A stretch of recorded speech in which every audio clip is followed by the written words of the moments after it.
गेल्या 10 वर्षांच्या काळात पंतप्रधान नरेंद्र मोदी यांच्या नेतृत्वाखालील सरकारनं व राज्य सरकारनं केलेल्या विकास कामांमुळेच हरियाणात जनतेनं काँग्रेसला नाकारलं। प्रदीर्घ काळ सत्ता उपभोगणाऱ्या काँग्रेसनं जितकी कामं केली नसतील तितकी कामं केंद्रातील भाजप सरकार केवळ 10 वर्षांमध्ये करत आहे। महाराष्ट्रात डबल इंजिन सरकारद्वारे विकासाचा वेग कायम ठेवण्यासाठी काँग्रेस आणि महाविकास आघाडीला महाराष्ट्रातील जनतेनं धडा शिकवावा असं आवाहन यावेळी हरियाणाचे मुख्यमंत्री नायब सिंग सैनी यांनी केले। यावेळी भाजपा सेंटरमध्ये झालेल्या पत्रकार परिषदेत श्री सैनी बोलत होते। यावेळी भाजपा केंद्रीय माध्यम समन्वयक के उपाध्याय, राष्ट्रीय प्रवक्ते प्रेम शुक्ला, प्रदेश मुख्य प्रवक्ते केशव उपाध्याय, माध्यम विभाग प्रमुख नवनाथ बन आणि प्रवक्ते ओमप्रकाश चौहान उपस्थित होते। मुंबई प्रतिनिधी चंद्रभान मौर्य।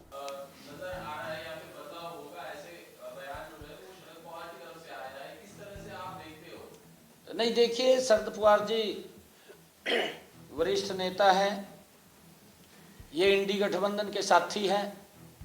ये हरियाणा में भी जाकर के बोल रहे थे, इनके दल के लोग भी बोल रहे थे कि अब तो कांग्रेस आ रही है, किसी का कुछ नहीं चल रहा, इंडी गठबंधन आ रहा है।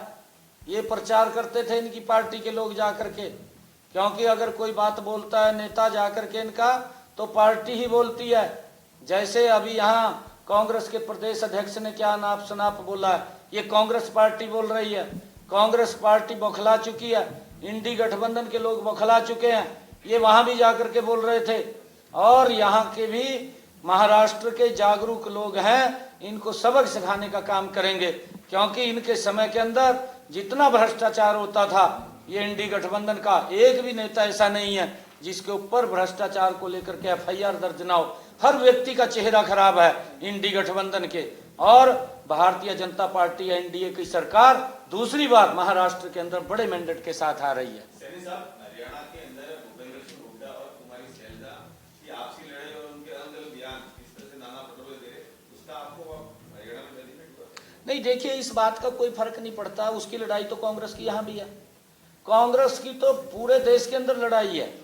अब कहाँ की बात करें। एक कहावत है रमलू वाली, अगर आप कहें तो मैं सुनाई दूं।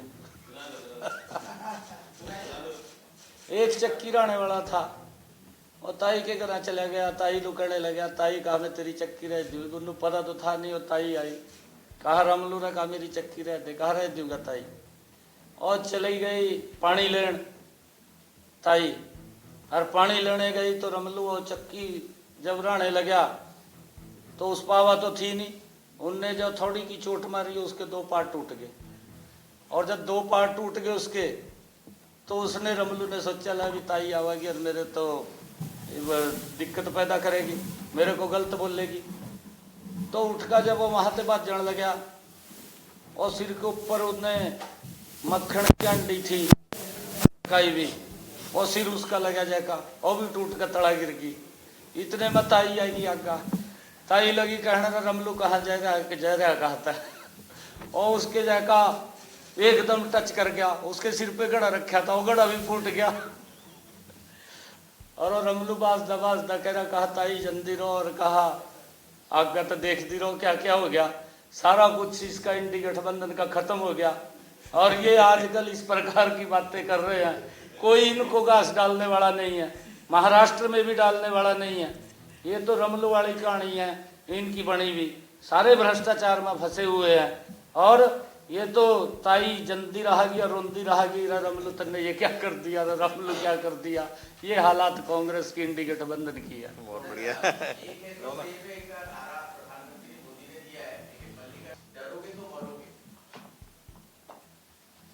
नहीं, देखिए, कांग्रेस ने जिस प्रकार का शासन था, मैंने अभी आपके सामने बात किया है, अपने इस वक्तव्य के अंदर कहा है। कांग्रेस के समय के अंदर ही आज़ादी के बाद 2 पार्ट हुए हैं। वो किस कारण से हुए हैं, ये गंभीर चिंता का विषय है। लाखों लोग बेघर हुए हैं, ये गंभीर चिंता का विषय है। कांग्रेस के समय में ही पाकिस्तान से आतंकवाद देश के अंदर आता था, और हमारे भोले भाले लोगों की जीवन को लील करके चला जाता था। उसका एक बड़ा उदाहरण मुंबई भी है, आपको मालूम है, उसको कोई भूला नहीं है। 2/11 यही है ना, 2/11 ही है, 26/11 उसको कोई भूला नहीं है ये, क्योंकि उसके ऊपर कोई मजबूत कदम कांग्रेस ने नहीं उठाया। आज मोदी जी ने, और एक और इसके अंदर हमारे सैनिकों के ऊपर किस प्रकार से पत्थरबाजी होती थी, पूरा देश देखता था। कांग्रेस ने कोई कदम नहीं उठाया। मोदी जी ने पिछले 10 वर्षों के अंदर उस आतंकवाद के ऊपर भी मजबूत नकेल कसी है। आज पूरा देश सुरक्षित है मोदी जी के नेतृत्व के अंदर। उन मेरे नौजवान सैनिकों के ऊपर भी कोई पत्थर की तो दूर की बात, गलत आंख भी नहीं उठा सकता।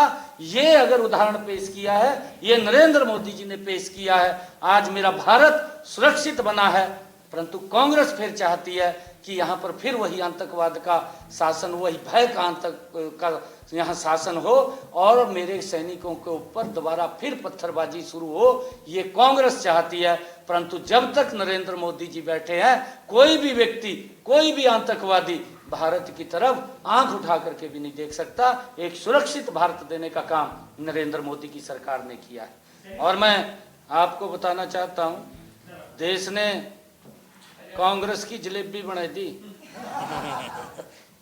महाराष्ट्र के लोग भी बना देंगे, बनाने वाले हैं 23 तारीख को।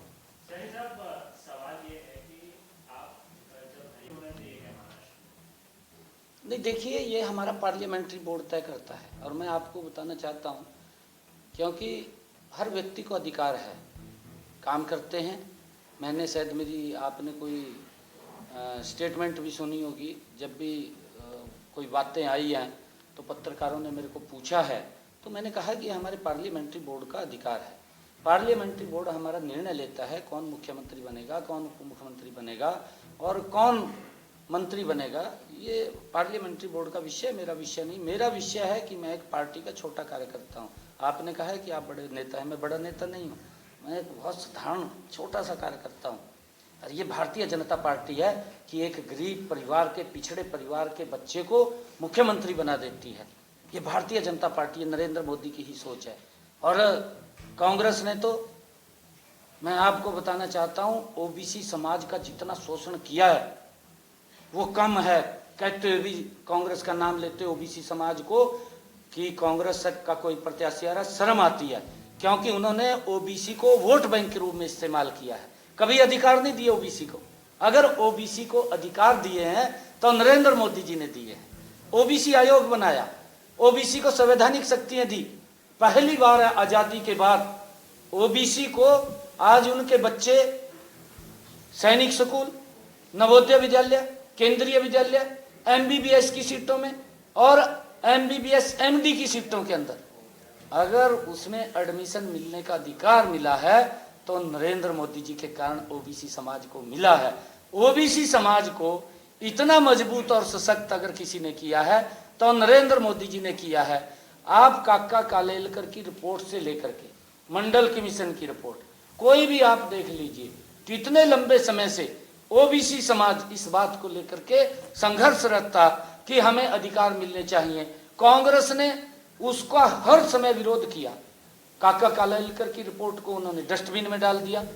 मंडल कमीशन की रिपोर्ट आई, राजीव गांधी की, आप आज भी लोकसभा से उसकी डिबेट निकाल करके देख लीजिए, आधे घंटे से ज्यादा की डिबेट है कि ओबीसी को अधिकार नहीं मिलने चाहिए। उसके विरोध के अंदर उसने खड़ा होकर के वहां पर अपना भाषण दिया राजीव गांधी ने। और अब जब ये 2018 के अंदर नरेंद्र मोदी जी ये बिल लेकर के आए तो लोकसभा में पास हुआ, राज्यसभा के अंदर जाकर के गिर गया क्योंकि कांग्रेस ने विरोध किया उस बात का। और अब 2019 के अंदर जब राज्यसभा में भी और लोकसभा में भी हमारी ज्यादा सीटें आई तो नरेंद्र मोदी जी फिर लेकर के आए और फिर उसको संवैधानिक दर्जा दिया, उसको अधिकार दिए। ये अधिकार अगर मिले हैं ओबीसी समाज को तो ये नरेंद्र मोदी जी भारतीय जनता पार्टी के कारण मिले हैं। ओबीसी समाज आज नरेंद्र मोदी जी से प्रेम करता है, प्यार करता है और वही का कारण है कि आज ओबीसी समाज एकजुट होकर के नरेंद्र मोदी जी कमल के फूल के साथ है। मैं तो एक सवाल आपसे करना चाहेंगे कि हमारे जो कर्मचारी वहां लगे हुए हैं उनको सैलरी देने के लिए भी हमारे पास पैसा नहीं है। इसी प्रकार का बयान कर्नाटक के उप मुख्यमंत्री आकर के देते हैं कि हमारे पास विकास कार्यों को करने के लिए हमारे पास बजट नहीं है। कांग्रेस सजाबाग दिखाती है और सजाबाग दिखा करके लोगों को लूटने का काम करती है, भ्रष्टाचार करती है। परंतु मोदी जी ने, डबल इंजन की सरकार ने जो कहा उसको 100% पूरा करने का काम ये हमारी डबल इंजन की सरकार ने किया है। आज हम देश के अंदर इन 10 वर्षों में अगर देखें, रोड का इंफ्रास्ट्रक्चर, रेलवे की कनेक्टिविटी, आज पूरे देश को नजदीक लाने का काम अगर किसी सरकार ने किया है, ये डबल इंजन की सरकार नरेंद्र मोदी की सरकार ने किया है। आज चाहे एयर कनेक्टिविटी की हम बात करें, 55 सालों में कांग्रेस के समय में मात्र 70 एयरपोर्ट, और आज इन 10 वर्षों के अंदर 150 से ज्यादा एयरपोर्ट लोगों की सुविधाओं के लिए आज फंक्शनल है। अगर हम रेलवे कनेक्टिविटी की बात देखें, इन्हीं 10 वर्षों में वंदे भारत जैसी अत्याधुनिक सुविधाओं से सुसज्जित तेज गति से चलने वाली ट्रेन अगर देश के लोगों को मिली है, इन्हीं 10 वर्षों के अंदर मिली है। लोगों को जीवन को सरल सुगम करने का काम पिछले 10 वर्षों में ये हमारी सरकार ने किया है। मैं महाराष्ट्र के लोगों से ये भी कहना चाहता हूं कि कांग्रेस एक झूठ का पुलिंदा है, इनकी बातों में फंसना नहीं चाहिए, लोगों को भी इनके झांसे से बाहर निकालना चाहिए। मोदी जी की जो नीति है, सबका साथ, सबका विकास और सबका प्रयास, सबके विश्वास के साथ देश को आगे बढ़ाना, देश की समस्याओं का समाधान करना, प्राथमिकता के आधार पर करना। मुझे गर्व है मोदी जी ने जो धारा 370 को समाप्त किया, परंतु कांग्रेस का वो चेहरा वो देश के सामने आज आया है कि जो ये बोलते कुछ हैं करते कुछ हैं। वहां के क्षेत्रीय दल ने जो धारा 370 को रिवर्ट करने की अपने मैनिफेस्टो में बात कही थी, कांग्रेस ने भी इस बात को लेकर के इसका विरोध किया था कि धारा 370 समाप्त नहीं होनी चाहिए, और उस धारा 370 के कारण पूरा देश आतंकवाद की आग में झुलस रहा था। हमारे सैनिकों के ऊपर पत्थरबाजी हो रही थी, ये कांग्रेस के समय के अंदर था। परंतु हमने आकर के उसके ऊपर अंकुश भी लगाया, आज धारा 370 को समाप्त किया, पत्थरबाजी भी बंद हुई, और कांग्रेस ने उसका जो बिल वहां की असेंबली के अंदर आया उसका समर्थन करके अपने चेहरे को वो देश के सामने नकाब को उतारा है। देश को आज कांग्रेस को ये जवाब देना चाहिए कि आप देश को तोड़ने में विश्वास करते हैं या देश को जोड़ने की जो बात की है उसमें करते हैं। आपके दो चेहरे सामने आ रहे हैं। ये आरक्षण की बुक उठा करके राहुल गांधी साहब देश के अंदर ये गया और डॉक्टर भीमराव अंबेडकर जी, जिसकी ये पवित्र भूमि है, और जिस डॉक्टर भीमराव अंबेडकर जी ने इस पवित्र संविधान को दिया, कभी भी कांग्रेस ने उस संविधान का सम्मान नहीं किया। कभी भी कांग्रेस ने डॉक्टर भीमराव अंबेडकर जी का सम्मान नहीं किया। सम्मान तो दूर करने की बात, उसको अपमानित करने का काम कांग्रेस ने हर समय किया, कोई समय नहीं छोड़ा। मोदी जी ने डॉक्टर भीमराव अंबेडकर जी के उन 5 स्थलों को पंच तीर्थ के रूप में विकसित करके डॉक्टर साहब को भी सम्मान देने का काम ये हमारी सरकार ने किया है। ये देश जो कांग्रेस बोलती है कि संविधान को खतरा है, पिछले 10 वर्षों में मोदी जी के नेतृत्व में देश तो संविधान के अनुरूप चल रहा है, परंतु कांग्रेस को खतरा है, और खतरा क्योंकि कांग्रेस खत्म हो गई है, और उसी का परिणाम है कि कांग्रेस के लोग बीजेपी के प्रति अनाप शनाप टिप्पणी कर रहे हैं। वो उनकी बौखलाहट सामने आ रही है। बौखलाहट नहीं, कांग्रेस का सुपड़ा साफ हो रहा है। कांग्रेस को देश के लोग बाहर कर रहे हैं, और जब किसी को बाहर करते हैं तो वो इधर उधर की बातें करके लोगों का ध्यान डाइवर्ट करते हैं। जो ये आरक्षण को खत्म करने की बात करते थे, वो चेहरा भी कांग्रेस का देश के लोगों के सामने आया कि राहुल गांधी साहब अमेरिका में जाकर के उस आरक्षण को खत्म करने की बात करते हैं, और यहाँ पर मोदी जी के ऊपर आरोप लगाते हैं। ये चेहरे कांग्रेस के, ये देश के सामने, ये आज लोगों के सामने हैं। मैं आज महाराष्ट्र के आज इस चुनाव के बीच में यहाँ पर आया हूँ। मैं महाराष्ट्र के लोगों से मैं अपील भी करना चाहूँगा कि कांग्रेस को बाहर करने का आप काम करें। मोदी जी के नेतृत्व में ही देश सुरक्षित और मजबूत है, और मोदी जी को आगे बढ़ाने का काम करें। मैं तो देख रहा था, अभी मुझे 4 साल के बाद, मेरे ख्याल से 2-2.5 साल के बाद मैं यहाँ बम्बे में आया हूँ, और बम्बे में जो सड़कों का जाल बिछा है वो देखने लायक है। कांग्रेस के समय के अंदर तो लोग लाइन में खड़े रहते थे। ये कल्पना भी नहीं थी, उनकी योजना भी नहीं थी कि सड़कों को 4 लाइनिंग किया जाए या कहीं से एक्सप्रेसवे निकाला जाए। अगर ये भी निकले हैं तो ये मोदी जी के ही नेतृत्व के अंदर निकले हैं। जो विकास की एक गति चली है, इस विकास की गति को महाराष्ट्र के लोग ये डबल इंजन की सरकार बना करके जी हरियाणा में जिस तरह से नतीजे आपको लगता है कि महाराष्ट्र में भी उस तरह से स्टॉक बिल्कुल आपने ये ठीक बात कही है, क्योंकि मैंने जो अभी अपने इसमें वक्तव्य के अंदर कहा है कि कांग्रेस झूठ बोलती है, और झूठ के सहारे के ऊपर वो कुछ समय के लिए तो टिक जाती है, लंबे समय नहीं टिकती। परंतु लोग अब कांग्रेस के उस चेहरे को समझ चुके हैं पूरे देश के अंदर। मैंने कहा है कि इन्होंने झूठे वायदे हिमाचल में किए थे, इन्होंने झूठे वायदे कर्नाटक में किए थे, इन्होंने जनता के बीच में झूठे वायदे तेलंगाना में किए थे, परंतु एक भी वायदा इन्होंने पूरा नहीं किया। लोग समझ चुके हैं, अब इनको नकार दिया। और हरियाणा के अंदर भी इन्होंने झूठे वायदे किए थे। इन्होंने ये बात कही थी कि हम महिलाओं को 2000 रुपए देंगे, इन्होंने ये भी कहा था कि हम 300 यूनिट बिजली के फ्री देंगे, इन्होंने ये भी कहा था हम बुजुर्गों को 6000 रुपए महीना देंगे।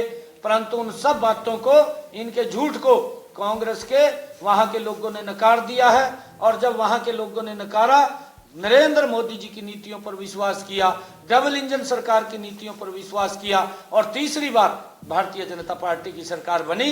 यहाँ पर भी महाराष्ट्र के लोग अब कांग्रेस के और इनका जो ये गठबंधन है, इंडी गठबंधन है, इस सारे को नकारते हुए भारतीय जनता पार्टी एनडीए के साथ यहाँ के लोग खड़े होंगे, और दूसरी बार यहाँ पर बड़े मार्जिन के साथ सरकार बनाएंगे। महाराष्ट्र कांग्रेस के अध्यक्ष हैं नाना पटोले, उनका हाल ही में कल बयान आया पूना में।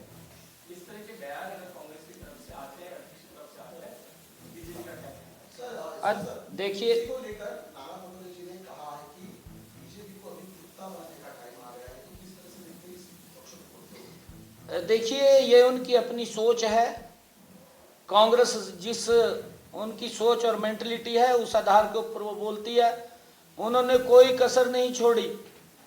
मोदी जी को मौत का सौदागर बताया, मोदी जी को बिच्छू तक बताया, मोदी जी को कितनी गालियां नहीं दी।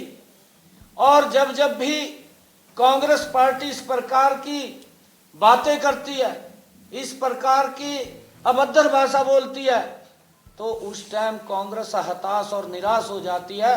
कांग्रेस अब क्योंकि बैकफुट पर है, कांग्रेस का सुपड़ा साफ हो रहा है, इनके गठबंधन का भी सुपड़ा साफ हो रहा है, तब ये जाकर के इस प्रकार की बातें बोलते हैं। लोग, आम जन इन बातों को स्वीकार नहीं करता, इनकी बातों को नकारने का काम करेगा।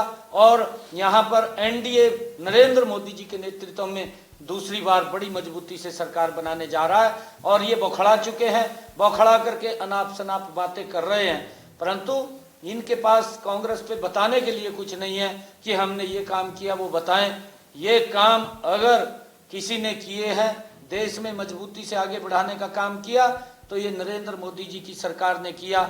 आज उसका मैंने जिक्र भी किया है। चाहे हमारी माताएं बहनें हैं जिनके घर में कांग्रेस के समय के अंदर 3 दिन में गैस का सिलेंडर मिलता था, लंबी लंबी लाइनें लगती थी, वो गैस के सिलेंडर की लाइन भी खत्म की और उसके घर में, जिसके घर में गैस का कनेक्शन सिलेंडर नहीं था, वहां भी पहुंचाने का काम इन 10 वर्षों में हमारी सरकार ने किया है। एक राजनीतिक रूपरेखा आपको कितनी आपको इसमें समानताएं नजर आ रही है? हमारी दोनों की संस्कृति एक है, हमारे रिश्ते भी एक हैं, रिश्ते भी बाहर के नहीं हैं, इकट्ठे रिश्ते हैं। और मैं कल का यहाँ पर हूँ, कल मैं पूना में था। पूना के अंदर एक बात मेरे को कही गई, वहाँ के लोगों ने भी कही है, हमारे कार्यकर्ताओं ने भी कही है। पूना के अंदर ये बात कही है कि यहाँ से 60 सीटें हैं, 8 सीटें हैं, 8 की 8 सीटें यहाँ गठबंधन के प्रत्याशियों को जा रही है। एक भी सीट का और किसी को नहीं जाएगी, सारी की सारी बीजेपी और जो साथी हैं उन सब को जा रही हैं। ये बात वहाँ के लोगों ने की। इस प्रकार का माहौल आज मोदी जी के साथ लोग जुड़ करके प्रदेश को, देश को विकास की नई ऊंचाइयों के ऊपर पहुंचाना चाहते हैं। मोदी जी ने जो कहा है, मोदी जी ने कहा कि जो हमारे क्रांतिकारी वीर थे, जिन्होंने इस भारत भूमि की गुलामी की जंजीरों को काटते के लिए अपने आप को कुर्बान किया, उन्होंने सपने देखे थे कि हमारा भारत कैसा होना चाहिए। प्रधानमंत्री जी ने कहा कि जब उस आज़ादी का हम 100वां वर्ष मनाएंगे तो मेरा भारत उनके सपनों का भारत होना चाहिए, ये विकसित राष्ट्र होना चाहिए। और महाराष्ट्र पीछे नहीं हटेगा, महाराष्ट्र भी उस विकसित राष्ट्र के अंदर महाराष्ट्र को विकसित महाराष्ट्र बनाते हुए भारत को विकसित करने का काम करेगा और मोदी जी के साथ मजबूती से खड़ा होगा। मैं तो एक बात और कह रहा हूँ, क्योंकि मैंने तो ये पहली बार ट्रेंड देखा है कि कोई दल, आज सभी मैं महाराष्ट्र के लोगों से बात कर रहा हूँ कि आज कोई दल अपना मैनिफेस्टो एक बार जारी करता है, परंतु ये पहली बार है कि इंडी गठबंधन के लोग 2-2 बार मैनिफेस्टो जारी कर रहे हैं। मेरे ख्याल से एक आधी बार और भी न कर दें, तीसरी बार भी न कर दें। 2 दिन पहले हिमाचल प्रदेश के मुख्यमंत्री सुखविंदर जी मुंबई में थे। पवन खेड़ा जी ने उनको समोसा का ऑफर दिया नाश्ता की। मुंबई में आप क्या नाश्ता किए? नहीं, मैंने कहा ना जलेबियाँ की, मैंने कहा है जलेबी खिलानी पड़ेगी आपको तैयारी है ना जलेबियों की? 23 को जलेबी खिलाएंगे आपको, बिल्कुल जलेबी खिलाएंगे। हमारे साथ हरियाणा के मुख्यमंत्री नायब सिंह सैनी जी है। सैनी साहब, जिस तरह हरियाणा में योगी का जो नारा चला और एक ओबीसी चेहरा करके बीजेपी ने आपको प्रोड्यूस किया, वो हरियाणा में जो हुआ महाराष्ट्र में होने के चांसेस है? नहीं, देखिए, मैं धन्यवाद करना चाहूँगा देश के यशस्वी प्रधानमंत्री आदरणीय नरेंद्र मोदी जी का, जिन्होंने ओबीसी समाज को बड़ा सम्मान दिया है। कांग्रेस ने लंबे समय तक 55 साल इस देश को ऊपर शासन किया है, ओबीसी को वोट बैंक के रूप में इस्तेमाल किया, ओबीसी को रैलियों में भीड़ बढ़ाने के लिए काम किया है, उनके सुधार के लिए उनके लिए कोई योजना नीति नहीं बनाई। अगर कोई नीति बनी भी है, जो आवाज उठाई है, चाहे काका कालेलकर की रिपोर्ट थी, उसको डस्टबिन में कांग्रेस ने डाला, चाहे मंडल कमीशन की रिपोर्ट थी, राजीव गांधी तक ने उसका विरोध किया कि इनको अधिकार नहीं मिलने चाहिए, और चाहे अभी 2018 के अंदर नरेंद्र मोदी जी ओबीसी आयोग को संवैधानिक दर्जा देने के लिए बिल लेकर के आए, उसका विरोध भी कांग्रेस पार्टी ने किया है।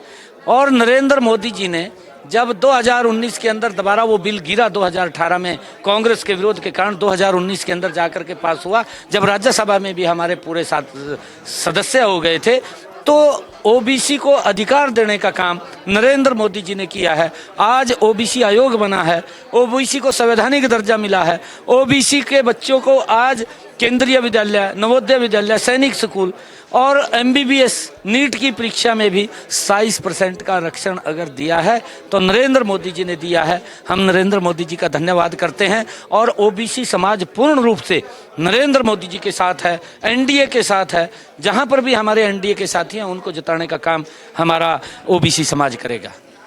महाराष्ट्र में गोपीनाथ मुंडे एक बड़ा चेहरा थे, उत्तर प्रदेश में केशव प्रसाद मौर्य एक बड़ा चेहरा OBC है, तो हम क्या समझे आज की तारीख में सैनी साहब एक OBC चेहरा बन के उभरेंगे?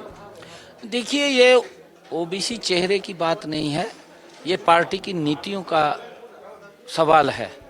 पार्टी किस प्रकार से नीतियाँ बनाती है उसको लागू करती है। हमने जो बातें कही हैं पार्टी ने हमारी बातों को स्वीकार किया है।